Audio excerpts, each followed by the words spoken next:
вечер, поздрав до сите. Почестен сум да се обратам на еден ваков импозантен собир. И му благодарам многу на господинот Масарски што ме покани да го промовирам списанието. И многу ми е драго што ова книжевно пријателство меѓу Корени и мене постојува и на ваков начин. И да не верував во потребата од ова списание, секако дека немаше да соработуваме. Значи, сум бил автор на Корени, сум го промовирал списанието секогаш што сум можел во неколку прилики, дури сум бил поканет да напишам текст за европската мрежа на списанија, кој што списанието членува Евроземја. Се разбира дека би било, како да кажам, преамбициозно да се представи сето она што во овие двоброја е прикажано и бидејќи имаме долга агенда, јас си ќе зборувам многу кратко.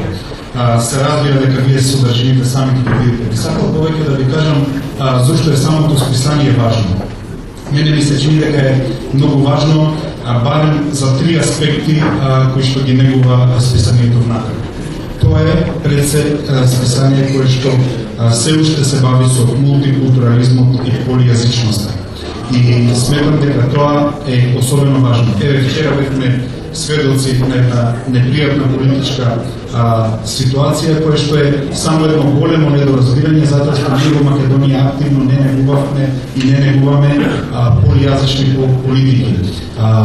Припадниците на различни етнички и јазични заедници чувствуваат фрустрација и чувствуваат еден вид на недоверба кон другиот.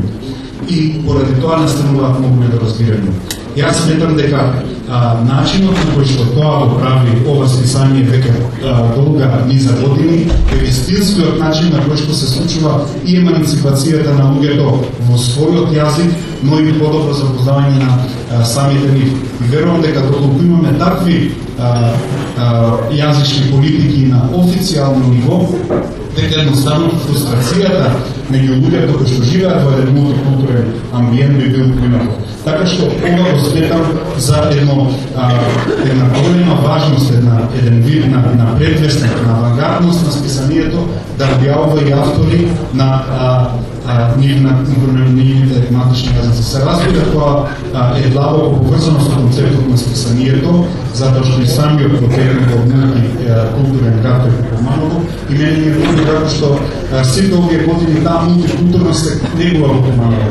На некој начин, на ниво на Македонија, ние веќе неколку години го напуштивме концептот за мултикултурализм како наша главна одлика.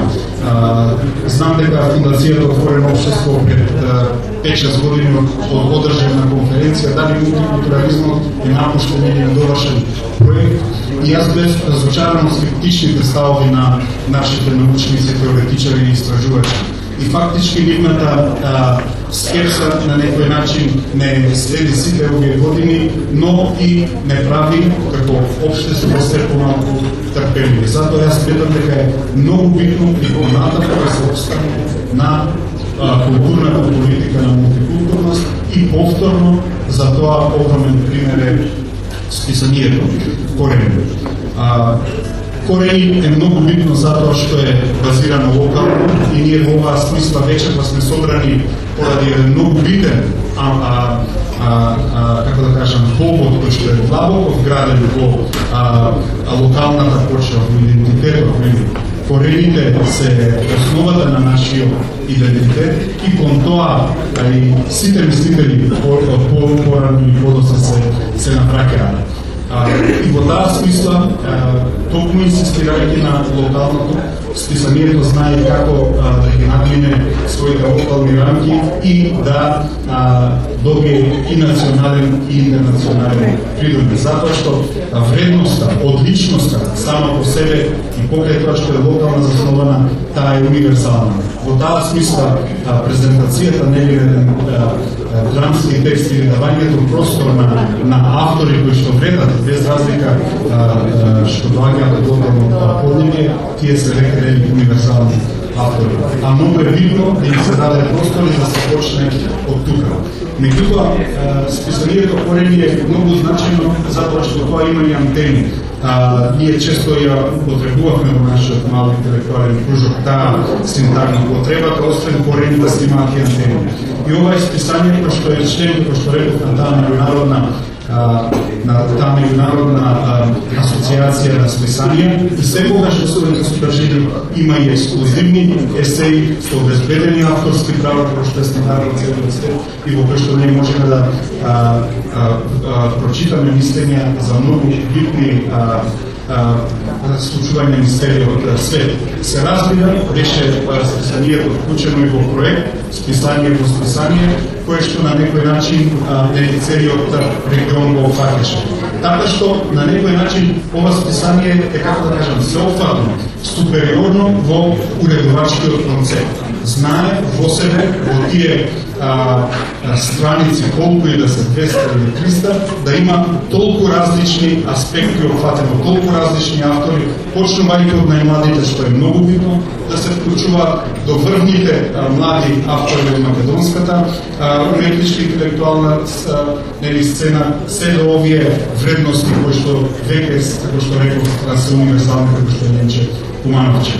И мора да се одаде признание на сериозноста на речиси, како да кажам, научниот пристап што ова списание го содржи. Значи, истражувањата и материјалите кои што ги презентира се плод на длабоко истражување, на длабоко познавање, впрочем тие се така и пагинирани или така уведени во списанието. Така што не се работи, значи, само за едно класично културно или културолошко списание, туку навистина многу темано подготвено. Значи, во таа смисла ви представувам чест да ви го што ви го презентирав и повторно ве поканувам и да го читате и да се радувате што едно такво списание постои во Куманово. Во моментот во Македонија има преку 50 на списание и сите тие излегуваат со големи потешкоти. Јас многу би отврдил, но корени секако би ги зачувал. Во таа смисла и би апелирал да тоа излегува редовно, да не се мачи со објавувањето и со прибирањето на материјалите, туку да влезе во една стабилна пред се финансиска фаза, која што ќе му овозможи или концепцијски да се реализира. Затоа што мислам дека како што сега го славиме Васил Илјовски и неговата прекрасна и важна драма, еден ден ќе го славиме и фактот дека списанието Корени постоело на крајот од овој на преводот меѓу двата милениума и дека вршело толку битна културна функција и го изразувала поднебието и амбиентот во кое што сме живеели. Благодарам.